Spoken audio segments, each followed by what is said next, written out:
یروشلیم یعنی در قدوس قبر باز کرده شد که در آن قبر گویا عیسی علیه السلام دفن شده باشد.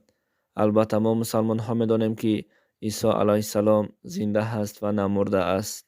سلام علیکم و رحمت الله و برکاته.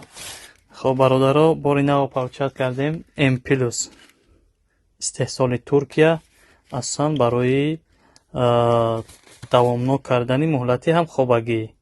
انشالله که رقمو در چیان описание видео количествош бисёре метавонед иншаллоh ки او ذات را یعنی عیسی علیه السلام را الله تعالی به حضور خود پذیرفت و عیسی علیه السلام زنده در نزد الله است.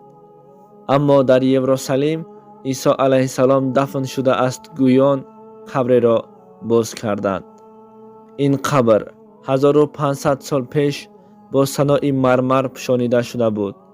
چند سال پیش عالم خریستیان ها قرار کردند تا قبر را باز کنند.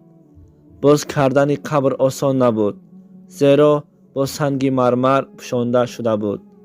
برای باز کردن این قبر همگی 60 ساعت وقت صرف کردند. همین طور این قبر به داخل یک کلیسا جا شده بود. ارخئولوگ‌ها با دلیل پیشینه اشان کار کردند، یعنی با نویسنجات پیشینه خریستیان ها، یعنی در آن سنگ مرمر نوشته شده بود گویا در اینجا عیسی علیه السلام خواب باشد. و این قبر سال 326 از سوی مادر امپراتور کنستانتین خلن آماده کرده شده بود. بعدی باز کردن این قبر از داخل چیزی نبرآمد و در آنجا برای به عیسی علیه السلام چیزی را دریافت کردنشان جستجو نمودند، اما غیر از 2 سنگ کلان دیگر چیزی نبرآمده است. این دلیل است که عیسی علیه السلام نمرده است و به نزد الله رفتنش بر همه ما عیان است و بر آنها نیز عیان شد.